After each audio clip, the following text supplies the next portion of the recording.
Assalamualaikum warahmatullahi wabarakatuh. Saya Regina Octavia, NIM 1816030012, Prodi Manajemen Bisnis Syariah, Universitas Islam Negeri Imam Bonjol Padang. Di sini saya akan menjelaskan sebuah jurnal internasional sebagaimana pengganti ujian akhir semester mata kuliah Manajemen Sumber Daya Manusia 2. Di sini saya mengambil jurnal yang berjudul Dampak Komitmen, Kompetensi, Kepuasan Kerja terhadap Motivasi dan Kinerja Karyawan di Kantor Pelayanan Terpadu Jawa Timur. Baiklah, saya akan menjelaskan dalam beberapa poin. Yang pertama, latar belakang. Tekanan pada sektor organisasi publik, terutama organisasi baik pemerintahan pusat maupun pemerintahan daerah, serta perusahaan pemerintah dan organisasi sektor lainnya, untuk meningkatkan sistem manajemen kinerja.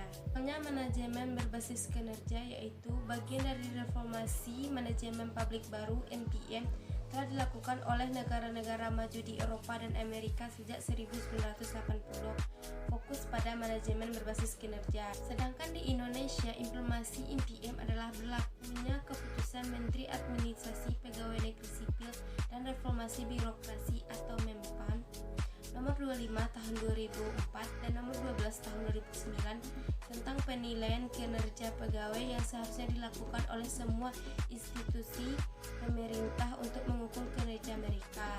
Teori perilaku organisasi membahas organisasi sebagai proses individu, kelompok, dan organisasi.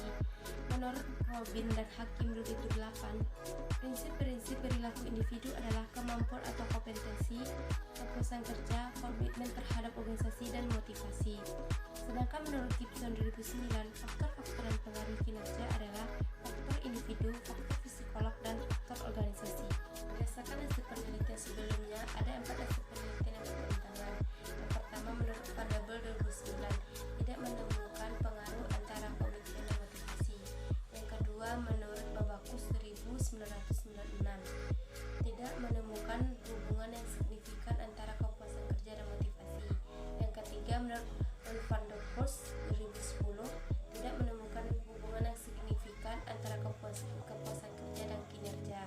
Yang keempat, menurut Kataing 2006, menemukan dampak rendah antara kepuasan kerja dan motivasi. Selanjutnya, masalah penelitian.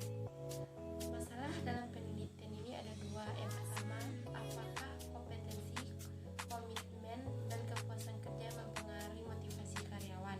Yang kedua, apa yang mempengaruhi motivasi, kompetensi, komitmen, dan kepuasan kerja terhadap kinerja? Poin selanjutnya yaitu metode penelitian. Penelitian ini adalah tes empiris yang dilakukan untuk menguji hipotesis. Oleh karena itu, dalam metode ini, pendekatan yang dilakukan adalah positivisme atau kuantitatif.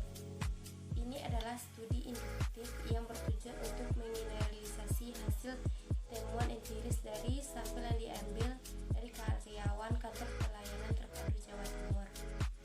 Poin selanjutnya yaitu hasil. Hasil penelitian menunjukkan bahwa variabel dominan dalam motivasi karyawan adalah komitmen, selanjutnya kompetensi, dan kepuasan kerja. Variabel dalam mempengaruhi kinerja karyawan adalah motivasi, kepuasan kerja, selanjutnya komitmen, dan kompetensi. Selanjutnya yaitu kesimpulan. Penelitian ini bertujuan untuk menguji pengaruh komitmen, kompetensi, motivasi, dan kepuasan kerja terhadap kinerja karyawan. Metode yang digunakan adalah struktur dengan populasi pegawai di 7 kabupaten di Jawa Timur.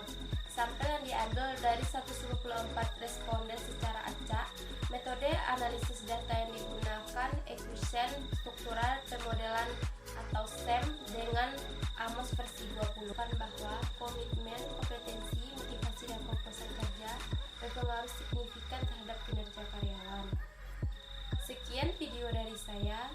Saya ucapkan terima kasih kepada dosen pembimbing yaitu Ibu Nila Mardia. Mohon maaf atas kekurangan dari video yang saya sampaikan ini. Sekian, terima kasih. Assalamualaikum warahmatullahi wabarakatuh.